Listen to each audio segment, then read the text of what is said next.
Is that? I think that's right. Yeah, that's right. Anyways, between two partners. How, Jehovah? Yes.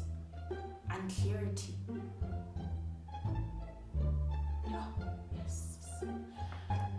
What's good, amigos? Thank you so much for tuning in. I hope you guys are doing well. Hey, it's cold. Hey. Anywho, so to those of you who do not know me, my name is Muhammad Mashallah, and to those of you who do know me, I'm guessing you've been here, so welcome back. Before we get into today's video, please don't forget to hit that subscribe button, turn post notifications on so you get notified every time I upload a new video, hit that thumbs up button, and comment on what more you'd like to see. Yeah, so let's get into today's video.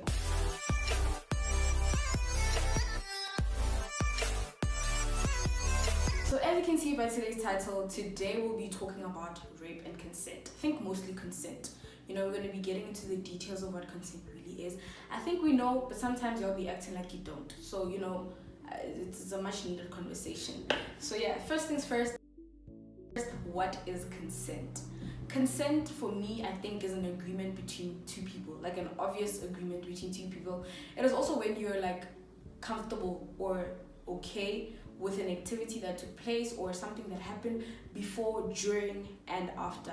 I also think it's important for us to differentiate between a bad decision you made willingly and when your consent is being violated. Yeah, so today I'll be talking about the 4 principles of consent according to Healthline, which is clear, ongoing, coherent, and voluntary. So the first principle is clear. Consent is clear and unambiguous, meaning it's specific. You know, there is no maybe, well, I don't think so, but no, it's clear. It's yes or no. Do you get what I mean? So consent for me is enthusiastic. Like if it isn't enthusiastic, you should ask. I think also body language is a very big thing. If you can see somebody's body language isn't engaging with you, don't force things that aren't there. And if you can't read body language, it means you're not even mature enough to be doing the things you're doing. Second principle being ongoing. Ongoing is when a person gives permission or consent to each and every activity that takes place at every stage. Meaning if I consent to a hug, it doesn't mean I'm consenting to anything more than that. And I feel like you should respect that. Do you understand? And I also think consent isn't just about sex. It's also about boundaries. Like other people don't see the need for you to ask them for a hug. Other people feel like, "Hey dog, don't be in my space." You understand? And each and every one of them is well within their rights to decide what they're comfortable with. So I feel like as a person, you should be able to establish boundaries and surround yourself with people that can respect them. Do you understand? So yeah, I think that's what consent being ongoing is for me. The third principle being coherent. Consent being coherent means the person should be able to give consent. Meaning they shouldn't be drunk, they shouldn't be high or whatever it is. Like a person should be of sound mind. And I think with the legal age thing, because you know everybody does their own thing. So with the age thing, I feel like there shouldn't be an imbalance of power. For example, a worker and an employee who feels like if I don't consent to this, I'm gonna get fired, or I'm not gonna be treated the same way I was at my workplace, or whatnot, and like teachers and students, all that kind of stuff. So I feel like there shouldn't be a power imbalance when it comes to the age thing, because clearly the legal age thing, we cannot keep track of that. I really won't, I get. So yeah, so I think a person should be able to give consent. And also, I think a conversation we need to have now, or questions rather that we should ask ourselves is, and I'm asking you, meaning comment down below what you think about this.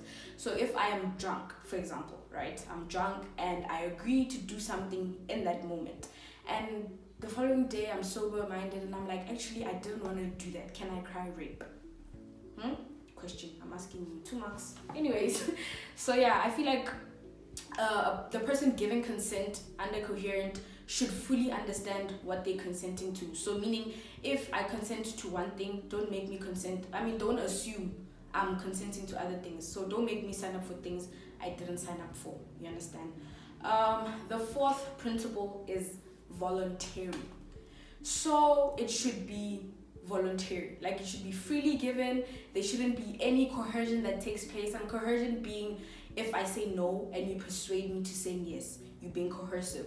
So consent being voluntary means it's enthusiastic. I said yes and it's yes, and it's not maybe, it's not I don't think so, I don't think I'm ready, I don't, it's yes, right? So it should be freely given. Any sexual activity or non-sexual activity that takes place because of guilt, because of pressure, because of blackmail or manipulation or whatever it is coercion. So if you have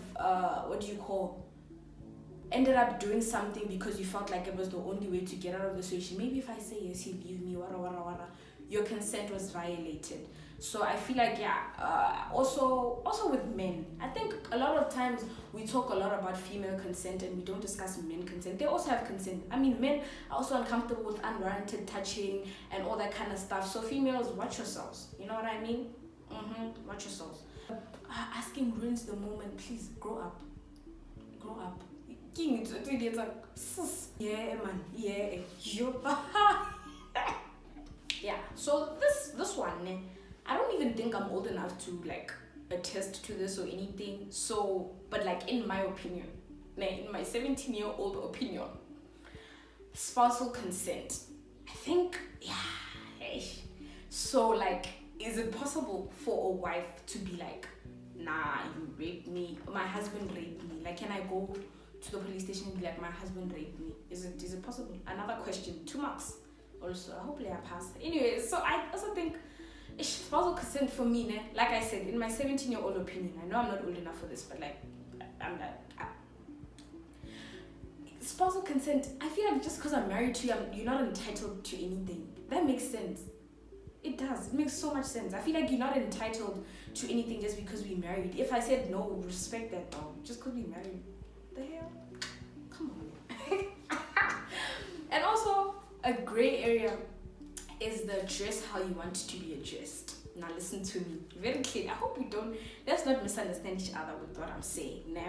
And I'm also saying, like, as much as it's not an excuse or a reason for you to be sexually assaulted or harassed or whatever, but I also feel like the way you dress attracts the way you want to be addressed.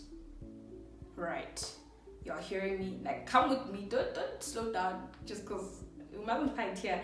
And I'm not saying because if you dress a certain way, then it means you want people to no, that's not what I'm saying. What I'm saying is sometimes the way you dress gives off like a certain I don't know that you know what, let's just leave this one. Let's leave it. It's okay guys. Yeah, must give it. So that's all I have to say for that one. So yeah, consent for me is a very, very tricky topic, because I also feel like it's different with strangers and when you're in a relationship. You know, sometimes when you're in a relationship, people feel like they're entitled because we are in a relationship. That makes sense. Yes, that makes a lot of sense. So I feel like it's something. Like I said, you need to surround yourself with people who are going to be able to respect your boundaries, to understand your no. So I also feel like we should be clear in the way we give consent, right? We shouldn't be giving consent that is confusing or whatnot. Like me saying no when I actually mean yes, or me saying yes when I actually mean no. If it's a yes, it's a yes. If it's a no, it's a no. And you should be clear about it. I think I'm thirsty.